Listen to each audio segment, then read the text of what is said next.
Imagine uma cidade sem carros, sem ruas e sem qualquer emissão de CO2. Visualize uma estrutura monumental, uma linha de espelhos com 170 quilômetros de extensão que corta o deserto da Arábia Saudita, do Mar Vermelho às montanhas de Tabuco. Isso não é o roteiro de uma ficção científica de Hollywood, é o The Line, a peça central do megaprojeto Neon. O choque visual é imediato e uma fachada de vidro espelhado com 500 metros de altura, superando o Empire State Building, e apenas 200 metros de largura, refletindo a vastidão das areias e do oceano para tentar se integrar à paisagem. Mas por que a Arábia Saudita está investindo trilhões de dólares nessa empreitada audaciosa como parte de sua visão 2030? Seria esta a resposta definitiva para o urbanismo moderno e a crise climática? Ou estamos diante do maior elefante branco da história da engenharia? O projeto propõe o chamado urbanismo de gravidade zero, onde moradia, lazer e trabalho são organizados em camadas verticais, permitindo que tudo que um cidadão precise esteja a apenas 5 minutos de caminhada, sem veículos motorizados e operando com 100% de energia renovável. O The Line pretende abrigar 9 milhões de pessoas em uma pegada física minúscula. A grande questão que paira sobre o deserto é se a tecnologia pode realmente criar um ecossistema autossustentável em um dos ambientes mais hostis do planeta, ou se a linha que divide o progresso da utopia é mais frágil do que o vidro que reveste essa muralha futurista. Para entender o The Line, é preciso primeiro compreender o ecossistema gigantesco que o envolve e o projeto Neon. O nome é uma combinação da palavra grega neo, novo, com a abreviação árabe mustakal, futuro, simbolizando a ambição da Arábia Saudita de criar um novo futuro do zero. O Neon não é apenas uma cidade, mas uma zona econômica especial de 500 bilhões de dólares que funciona como um laboratório vivo para o amanhã. Sob esse guarda-chuva, o projeto se divide em regiões distintas e revolucionárias. Além da cidade linear The Line, temos Oshagon, uma cidade industrial flutuante e automatizada que pretende redefinir a logística global, e o Trojena, um destino turístico nas montanhas que oferecerá esqui ao ar livre no meio do deserto, desafiando as leis da natureza. O grande arquiteto por trás dessa visão é o príncipe herdeiro Mohammed bin Salman, conhecido como MBS. O Neon é o pilar central da sua visão 2030, um plano estratégico nacional desenhado para libertar a Arábia Saudita da dependência histórica do petróleo. Ao transformar o reino em um hub global de tecnologia e turismo, MBS busca atrair talentos e investimentos internacionais para uma terra que, até pouco tempo, era fechada ao mundo. A localização do Neon foi escolhida cirurgicamente. Situado no noroeste do país, o projeto ocupa uma posição estratégica onde a Europa, a Ásia e a África se encontram. Cerca de 40% da população mundial consegue chegar à região em menos de 6 horas de voo. Essa proximidade com o Canal de Suez, por onde passa boa parte do comércio marítimo global, torna o Neon não apenas um destino turístico ou residencial, mas um ponto de convergência geopolítica e econômica que pretende ditar o ritmo da inovação mundial nas próximas décadas. A construção do The Line é frequentemente descrita como a engenharia do impossível porque desafia quase todos os conceitos tradicionais de construção civil e logística urbana. Para se ter uma ideia da escala monumental,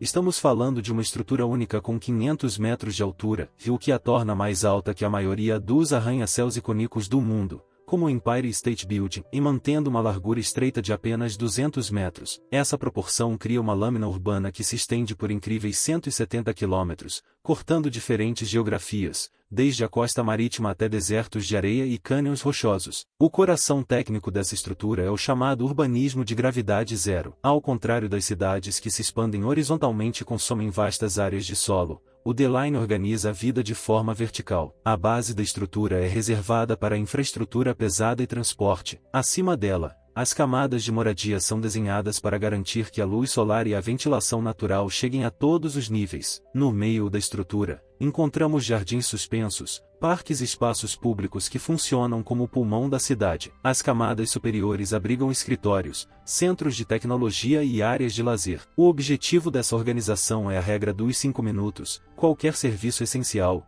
como escolas, hospitais ou mercados, deve estar a uma curta caminhada vertical ou horizontal de qualquer habitante. No entanto, o maior desafio de engenharia reside na mobilidade. Como você conecta uma cidade de 170 km sem usar carros? A solução proposta é o The Spine, a coluna, um sistema de transporte subterrâneo de ultra alta velocidade. Para cruzar toda a extensão da cidade em apenas 20 minutos, o trem precisaria atingir velocidades constantes superiores a 510 km por hora. Isso apresenta um desafio físico colossal, e a aceleração e a frenagem precisariam ser extremamente suaves para não causar desconforto aos passageiros, exigindo tecnologias que hoje só existem em protótipos de maglev, levitação magnética ou sistemas de vácuo. Além disso, a precisão necessária para cavar túneis perfeitamente retos por essa distância, mantendo a integridade de uma estrutura de 500 metros de altura sobre eles, coloca o The Line no topo dos projetos mais complexos já tentados pela humanidade. A narrativa em torno do The Line é um cabo de guerra entre uma visão utópica de preservação e os impactos físicos de uma construção sem precedentes. No papel, o projeto é apresentado como o ápice da harmonia ambiental, mas a realidade técnica levanta questões profundas sobre o custo real dessa sustentabilidade. A promessa central é que a cidade funcionará com 100% de energia renovável, proveniente de vastas fazendas solares e eólicas distribuídas pelo deserto. Além disso, a gestão da água seria revolucionária, e em vez da dessalinização convencional, que agride o ecossistema marinho com salmoura, o projeto prevê o uso de dessalinização solar avançada com o objetivo de gerar resíduos zero. Internamente, o design das camadas verticais e o uso da fachada espelhada visam garantir uma ventilação natural que mantenha a temperatura agradável durante todo o ano, reduzindo drasticamente a necessidade de ar-condicionado. Entretanto, biólogos e especialistas apontam para contradições severas. Uma estrutura de 170 km de comprimento e 500 metros de altura revestida de espelhos atua, na prática, como um muro quase invisível para a fauna, representando um risco imenso para as rotas migratórias de aves que podem colidir com a fachada. Além disso, existe a questão da fragmentação do habitat, impedindo o deslocamento natural de animais nativos do deserto. Por fim, há o custo da construção. Para erguer uma estrutura dessa magnitude, são necessárias quantidades colossais de concreto, aço e vidro, gerando uma pegada de carbono tão vasta que muitos questionam se a cidade levará décadas para compensar o impacto de sua própria fundação. Abaixo da superfície brilhante das promessas de utopia, o The Line enfrenta uma tempestade de críticas e obstáculos que colocam em dúvida a viabilidade do projeto a longo prazo. A maior sombra sobre o empreendimento recai sobre os direitos humanos. Para dar lugar à megacidade, o governo saudita iniciou a remoção forçada da tribo Vaita, que habita a região há séculos. Relatos de organizações internacionais e da mídia destacam prisões e até sentenças de morte contra membros da tribo que se recusaram a abandonar suas terras ancestrais. Esse conflito ético levanta um dilema moral para investidores e talentos globais que o projeto tenta desesperadamente atrair. No campo dos desafios técnicos,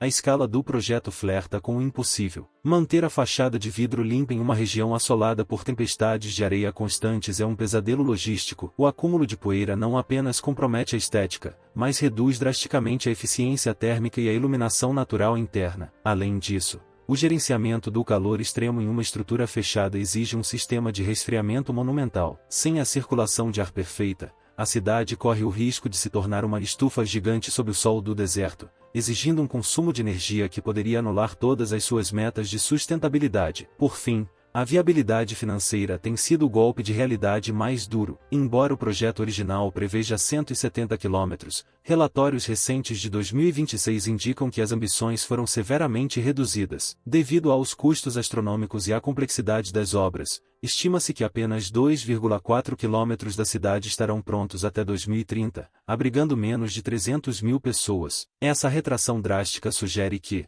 embora a visão seja de uma linha infinita, a execução prática pode acabar sendo apenas um fragmento futurista do plano original. A proposta de eliminar o trânsito e a poluição é sedutora. Ao remover o carro da equação, o projeto elimina a maior fonte de emissões e estresse das metrópoles modernas. No entanto, essa eficiência extrema traz consigo o risco do isolamento social e da vigilância total. Em uma estrutura fechada e 100% digitalizada, cada movimento, consumo e interação dos cidadãos pode ser monitorado por sistemas de inteligência artificial em tempo real, o que para alguns é o ápice da conveniência. Para críticos é a arquitetura perfeita para um sistema de controle absoluto, onde a vida urbana perde a espontaneidade das ruas tradicionais. O The Line não é a primeira tentativa de reinventar a roda urbana. A história está repleta de cidades planejadas que servem como alertas. Brasil criada para ser a cidade do futuro nos anos 60. Brasília priorizou o automóvel e o zoneamento rígido. O resultado foi uma cidade monumental, mas que muitas vezes falha na escala humana, dificultando a vida de quem não possui carro e criando uma divisão clara entre o centro planejado e as periferias orgânicas. Mas Dar City, Abu Dhabi, talvez o exemplo mais próximo do Neom.